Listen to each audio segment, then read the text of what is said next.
এই ছাত্র সংগঠনের ছেলের কাছে আমার মেয়ে বিয়ে দিলে অন্তত মাইটের খাবে না, যৌতুক টৌতুক লাগবে না। বিশ্ববিদ্যালয়গুলোতে অনেক মেধাবী আছে যারা ফার্স্ট সেকেন্ড থার্ড হয়েছে অথচ বিশ্ববিদ্যালয়ে টিচার হতে পারে নাই। একটাই অপরাধ কি? সে শিবির করে। এই বাংলাদেশে কলেজ ইউনিভার্সিটিতে যতবার অন্যায় অবিচার হয়েছে এই ছাত্র সংগঠন ততবার প্রতিবাদ করেছে। দাড়ি রাখার কারণে কেউ যদি কাউকে বলে যে শিবির, পাঞ্জাবি পরার কারণে কেউ যদি কাউকে বলে শিবির, টাকনুর উপরে কাপড় পরার কারণে কেউ যদি কাউকে বলে শিবির, তাহলে হাজারবার আমরা শিবির হতে রাজি আছি। এখন ওদের পরিচয় ঢাকা ভার্সিটিতে পাওয়ার পরে অনেকের আবার ঘুম নাই। আমরা কইছিলাম নি তো, তুই কি কইছ? তুই তো গাঁজা খাওয়াই না দলের মধ্যে ছিলি। আর্টিকেল পড়েছিলাম একটা ব্লগে, জবাবটা আমি পরে দিচ্ছি যে শিবির চেনার আলামত কি আর গোপনীয়তা যে অবলম্বন করেছিল এটা কি পজিটিভ নাকি নেগেটিভ। দেখেন, আমাদের পুরো জীবনের যত লেকচারগুলো আমরা থ্রো করি আপনাদের সামনে, আজাইরা কোনো লেকচার পাইছেন? আজাইরা কোনো কাজ নাই। আছে না যে অনেকে গান গায়, অনেকে বিভিন্ন ধরনের কমেন্ট লেখে, অনেকে স্ট্যাটাস দেয়, অনেকে পোস্ট করে, কোনো কাজ নাই কিন্তু।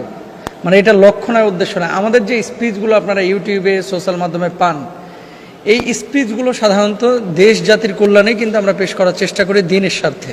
এবার আসেন, আর্টিকেলটা পড়েছিলাম, সেখানে একজন ব্লগার, হয়তোবা মুক্তমনা বলে যাদেরকে আপনারা চিনেন, নাস্তিক টাইপের, সে লিখেছিল যে যখন দেখবেন যে কোনো বড় ভাই আপনার সাথে এসে হাত দিয়ে হাতে হ্যান্ডশেক করছে বা মুসাফা করছে, আপনার হাতটা ছাড়তে যাচ্ছে না, ধরে নেবেন যে আপনারা শিবিরের দাওয়াত দেবে।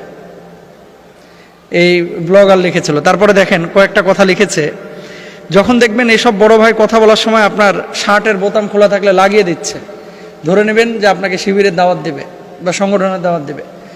যখন আপনাকে চটি কোনো বই অথবা ইসলামিক কোনো কন্টেন্ট লেখনী আপনার হাতে দিবে, ধরে নেবেন যে আপনাকে দাওয়াত দেবে। আচ্ছা, তারপরে এখানে লিখেছেন যে আপনার কোনো বিপদে যখন দেখবেন আবেগে উতলে উঠতেছে অথবা আপনাকে হেল্প করার সাহায্য সহযোগিতার চিন্তা করতেছে, জেনে নেবেন যে যদিও আপনাকে সাহায্য সহযোগিতা করতেছে কিন্তু পরবর্তীতে শিবিরের দাওয়াত দিবে। এই নাস্তিক মুক্তমনা মানে স্টুপিড এই কথাগুলো তার একটা ব্লগে লিখেছিল। আমি এই কথাগুলো বলার জন্য আপনাদেরকে আজকে আলোচনা করছি না বা প্রশ্নের জবাব দিচ্ছি না। আমি যে কথাটা বলতে চাচ্ছি, বিশ্ববিদ্যালয়গুলোতে শিবির ঘাপটি মেরেছিল, সমন্বয়করা অনেকেই শিবির করত এবং আন্দোলন করে দেশটাকে নতুন করে স্বাধীন করেছে। এখানে খারাপ কি দেখছেন আপনারা একটু বলেন তো? এখানে কি নেগেটিভ কোনো বিষয় আছে? নাই, প্রত্যেকটা বিষয়তে পজিটিভ। আচ্ছা, মিডিয়া, হলুদ সাংবাদিকরা শিবিরকে খারাপভাবে বাংলাদেশে উপস্থাপন করেছে।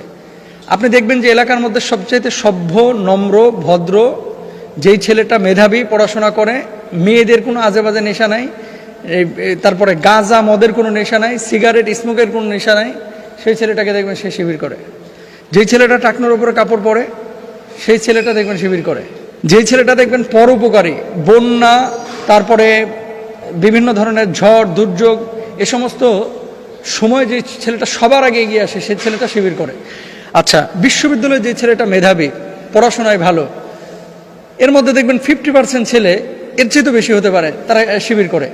আসলে আমরা শিবিরের পক্ষে বিপক্ষে যদি আপনি এই কথা সরাসরি প্রশ্ন করেন তো বিপক্ষে আসার কোনো প্রশ্ন ওঠে না। এখন যারা স্বৈরাচার তারা খারাপ বললে তাদের দৃষ্টিতে তো তারা স্বৈরাচারের আচরণ যারা করে তারা হচ্ছে আল্লাহর ওলি, আর স্বৈরাচারদের চোখে যারা আল্লাহর ওলি তারা আল্লাহর ওলিদের চোখে আল্লাহর দুশমন। এটা হচ্ছে বাস্তবতা। কারণ কি, নাস্তিক নাস্তিককে চিনে, মুরতাদ মুরতাদকে চিনে, আর ভালো মানুষ ভালো মানুষকে চিনে। বিশ্ববিদ্যালয়গুলোতে অনেক মেধাবী আছে যারা ফার্স্ট সেকেন্ড থার্ড হয়েছে অথচ বিশ্ববিদ্যালয়ে টিচার হতে পারে নাই। একটাই অপরাধ কি? সে শিবির করে। আচ্ছা, শিবির করে তাই কি হয়েছে? শিবির করে তাই হয়েছেটা কি? তো এখন যদি আপনি বলেন যে শিবির করে একটা ছেলে, আলামত কি? আলামত তো অনেক আছে। যে শিবির করে সে নামাজ পড়ে, যে শিবির করে সে প্রেম করে না, যে শিবির করে স্মোক করে না, যে শিবির করে সে মদ গাঁজা নিয়ে টানাটানি করে না। আবার আরেকটা কথা বলে যে শিবির যারা করে এরা তো মানুষের রগ কেটেছে। কয়জনের কেটেছে আপনি দেখান তো? ও আপনাকে যখন পিটাবে আপনি প্রতিরোধ করবেন না? আপনাকে যখন রাস্তায় গিয়ে আঘাত করবে আপনি প্রতিরোধ করবেন না? তা আপনি আঘাত করেছেন, পাল্টা আঘাত আপনাকে হয়েছে, আপনার আঘাতটা প্রকাশ করে নাই, তার আঘাতটা প্রকাশ করেছে। এভাবে নানান সময় নানানভাবে কিন্তু বিভিন্নভাবে আমাদেরকে মিস ইউজ করা হয়েছে এবং আমাদের ব্যাপারে খারাপ খারাপ নিউজগুলোকে আমাদের ভাইদের ব্যাপারে উপস্থাপন করা হয়েছে। আমি যে কথাটি বলতে চাচ্ছি শোনেন, কে জামাত করে, কে বিএনপি করে, কে ইসলামী আন্দোলন করে, এটার চাইতে বড় বিষয় হচ্ছে যে কে কোরআনের পক্ষে আছে, আল্লাহর জমিন আল্লাহর দিন কায়েমের পক্ষে আছে। যারা আল্লাহর জমিন আল্লাহর দিন কায়েমের পক্ষে আছে সে মানুষগুলো সত্যিকার অর্থে আল্লাহর প্রিয়। আলা ইন্না আউলিয়া আল্লাহ লা খাউফুন আলাইহিম ওয়া লা হুম ইয়াহজানুন। তারা আল্লাহর ওলি, তারা আল্লাহর বন্ধু, তারা আল্লাহর কাছের মানুষ। এদের কোনো ভয় নাই, এদের কোনো চিন্তা নাই। সুতরাং এতদিন পর্যন্ত এই 15 বছর 20 বছরে যেভাবে মিডিয়াগুলো প্রসার করেছে শিবির মানেই আক্রমণাত্মক, শিবির মানেই হিংসাত্মক, শিবির মানেই জিহাদি, শিবির মানেই টেরোরিস্ট, এই সমস্ত বিষয়গুলো এগুলো মিথ্যা, এগুলো অসত্য, এগুলোর সাথে শিবিরের কোনো সম্পর্ক নাই। তবে যে মেধাবী ছেলেটি বিশ্ববিদ্যালয়ে এতটা রেস্ট্রিকশনের মধ্যে থেকেও তারা নেতৃত্ব দিয়েছে এবং সমন্বয়কের কাজ করেছে, তারা সত্যিকার অর্থেই ট্যালেন্ট। এবং বাংলাদেশের গোয়েন্দা সংস্থায় এদেরকে বড় বড় চাকরি দেওয়া উচিত, কারণ এত সহজ না বিশ্ববিদ্যালয়ে কাজ করা। 2 বছর ধরে যে রুমমেটের সাথে আছে সেই রুমমেট জানে না, তার মানে কি? শুনেন, বিশ্ববিদ্যালয়গুলোতে আমরাও তো পড়াশোনা করেছি, যখনই দেখা যায় যে হুট করে একটা ছেলের পরিবর্তন হয়েছে, টাকনুর উপরে কাপড় পরা শুরু করেছে, বাঁকা চোখে কিছু ছাত্ররা তাকায় থাকে যে কিরে কি জামাতে যোগ দিছে কিনা, কিরে কি হিজবুত তাহরিরে যোগ দিছে কিনা, কিরে হেফাজতে ইসলামে সে যোগ দিচ্ছে কিনা। তো শুনেন, দাড়ি রাখার কারণে কেউ যদি কাউকে বলে যে শিবির, পাঞ্জাবি পরার কারণে কেউ যদি কাউকে বলে শিবির, টাকনুর উপরে কাপড় পরার কারণে কেউ যদি কাউকে বলে শিবির, তাহলে 1000বার আমরা শিবির হতে রাজি আছি, কিন্তু স্বৈরাচারদের সহযোগী হতে আমরা রাজি নাই। প্রিয় ভাইরা আমার, যেখান থেকে কথাটা বলার উদ্দেশ্য, পক্ষে না বিপক্ষে, অবশ্যই আমরা ভালোর পক্ষে, সত্যের পক্ষে, আমরা মিথ্যার বিপক্ষে, স্বৈরাচারদের বিপক্ষে, যারা অসত্যের পক্ষে আছে আমরা তাদের বিপক্ষে। শিবির একজন যুবককে সোনালী যুবকে পরিণত করে। অন্যান্য ছাত্র সংগঠন বাংলাদেশে যত আছে, বিশেষ করে ইসলামের সাথে যারা জড়িত, আমি অবশ্যই বলবো, আপনি যদি মানে বারবার বলতে বলেন বারবারই বলবো, যারা কোরআনের টাচে আছে, যারা হাদিসের টাচে আছে, যাদের টাইমগুলো আল্লাহকে সঁপে দিয়েছে, যাদের জবাবদিহিতা আছে, আপনি বলেন অন্যান্য দলগুলোতে কয়জনকে দাওয়াত দিয়েছে, কয় ওয়াক্ত নামাজ পড়েছে, কয়দিন কোরআন পড়েছে, কয়টা হাদিস পড়েছে, মাসিক কোনো রিপোর্টের ব্যবস্থা আছে? নাই, কিন্তু এইসব ক্ষেত্রে আছে। সুতরাং যে ভালো তাকে বলতে হবে। হ্যাঁ, সমস্ত শিবিরের ছেলেরা যে একেবারে আল্লাহর ওলি আমি সেটা বলতেছি না, সমস্ত ইসলামী আন্দোলনের কর্মীরা যে আল্লাহর ওলি আমি সেটা বলতেছি না। ভালো মন্দ আসবে, কিন্তু কখনো দেখেছেন শিবিরের কোনো ছেলেকে চাঁদাবাজি করতে? যদি করে তাহলে ওই জুতা চোরের মতো, সে যে মসজিদে মুসল্লি হয়ে ঢুকেছে, মূলত সে জুতা চোর, মুসল্লির ভান ধরেছে। কোন শিবির যদি কোথাও চাঁদাবাজি করে দেখেছেন, তাহলে জানবেন যে আগে ওই স্বৈরাচারদের দল করতো অথবা অন্য দল করতো, এখন খোলস পরিবর্তন করে শিবিরের ভান করছে। মূলত শিবির না, শিবির কখনো চাঁদাবাজি করে না, শিবির কখনো অন্যায়ভাবে মানুষকে মারে না, শিবির কখনো অন্যায়ভাবে মানুষের হক নষ্ট করে না, শিবির কখনো আরেকজনকে অন্যায়ভাবে আঘাত করে না। এটাই হচ্ছে চূড়ান্ত বাস্তব কথা। শিবির মেধাবী হয়, শিবির ফার্স্ট হয়, তারপরে বিশ্ববিদ্যালয়ের টিচার হতে পারে না শুধু বৈষম্যের কারণে। আল্লাহ তাআলা আমাদেরকে বোঝার তৌফিক দান করুন। শিবির কি, শিবির নাকি রক কাটে, এই নিয়ে আপনার মতামত জানতে চাই। শুনেন, এটা আর শুনেন, শিবির তো একটা ছাত্র সংগঠনের নাম। শিবির শব্দের অর্থ হলো দল বা তাবু। কথা বুঝেন না? কি দল বা তাবু? তো বাংলাদেশে একটা দল আছে এরকম ছাত্র সংগঠনের নাম ইসলামী ছাত্র শিবির। আজকে বলে দিই, শুনেন, আপনি যদি গণতন্ত্রে বিশ্বাস করেন, আপনি যদি বৈষম্যতাকে সমতায় ফিরাতে চান, তাইলে যে কোনো আদর্শ লালন করুক তাকে আপনি কি দিবেন? সম্মান দিবেন, তার কাছ থেকে কি করতে দিবেন। আমি আমার আল্লাহকে সাক্ষী রেখে আল্লাহর জাতের কসম করে বলি, আমার কাছে ছাত্র দল, ছাত্র শিবির, ছাত্র ইউনিয়ন, ছাত্র লীগ আলাদা কিছু নাই। কিন্তু সবাই যার যার আদর্শ নিয়ে মাঠে কাজ করো, কলেজে কাজ করো, ইউনিভার্সিটিতে কাজ করো। কেউ কারোরে হামলা দিও না, কেউ কারোরে মামলা দিও না, কেউ কারোরে দৌড়ানি দিও না, মারামারি করো না। সবার মত আদর্শকে নিয়ে চলতে দাও। এটাই হবে সম্প্রীতি, এটাই হওয়া দরকার গণতান্ত্রিক একটা দেশের কি নীতি। কিন্তু আপনি তকমা দিয়ে উমকরে ঠেকাও, তমককে ঠেকাও, কিন্তু ঠেকাইতে ঠেকাইতে নিজের ঘরের ভিতরে শিবির।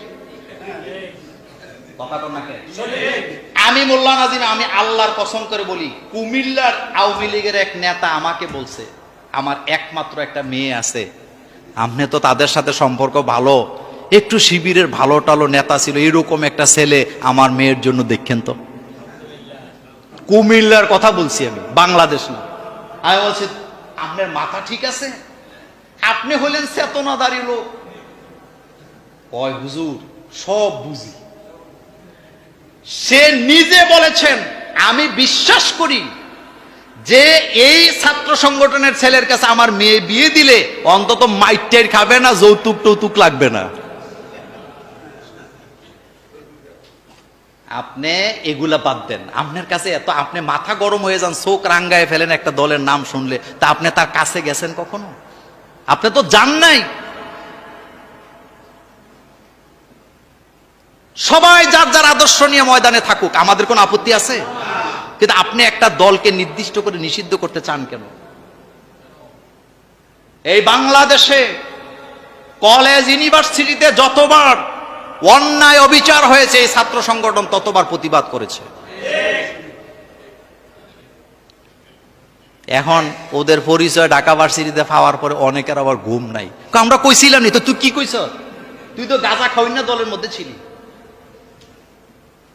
জিজ্ঞেস করছে আপনাদের এই দল এটা কি বলে না, বলছে এটা ঢাকা ভার্সিটিতে এটা নাকি রক কাটে। তো সে কি বলছে? গুগলে সার্চ দেন। দেখছেন, বলছে আপনারা গুগলে সার্চ দেন কার নাম আসে। তার মানে বোঝা গেল গুগলে সব পাওয়া যায়, যায় কি না? যাক, ওইটা বিষয়টা শোনেন, আমি বলি। ছাত্র শিবির এমন একটা সংগঠন যাদের সংগঠনের নীতিমালা আছে তাহাজ্জুদ বাধ্যতামূলক, 5 ওয়াক্ত নামাজ জামাতের সাথে বাধ্যতামূলক, লেখাপড়ায় পাঠ্যসূচি বাধ্যতামূলক 6 ঘন্টা লেখাপড়া। সবচেয়ে বড় যেই জিনিসটা, এই সংগঠনের কোন ছেলেরা মেয়েদেরকে প্রাইভেট পড়াইতে পারে না, নিষেধ। কথা বুঝেন নাই? কি নিষেধ? আর রেজাল্ট ভালো হবে না খারাপ হবে? আর কিছু বললাম না, তবে আমি কিন্তু দলকে প্রমোট করি না। আপনারা জানতে চাইছেন, আমি শুধু ব্যাখ্যা দিছি, নাকি আর কিছু বলছি? আমি কোনো বিরুদ্ধে কিছু বলছি যে অমুকটা খারাপ তমুকটা ভালো? যারা দেখছেন, যাদের ছেলে এই জায়গায় গেছে, আপনি কিন্তু নিশ্চিত ঘুমান যে আমার পুত যাই করুক অন্তত মাইয়া ফ্রেন্ডে ডিস্টার্ব করবে না, অন্তত বিড়ি সিগারেট। আমি আপনাকে বলি, গত 16 বছরে আমি মোল্লা নাজিম আপনাকে চ্যালেঞ্জ করলাম, গত 16 বছরে গোয়েন্দা বিভাগ, পুলিশ বিভাগ, এনএসআই যত সদস্য আছে, একটা শিবিরের ছেলে একটা সিগারেট খাইছে একটা প্রমাণ দিতে পারে নাই।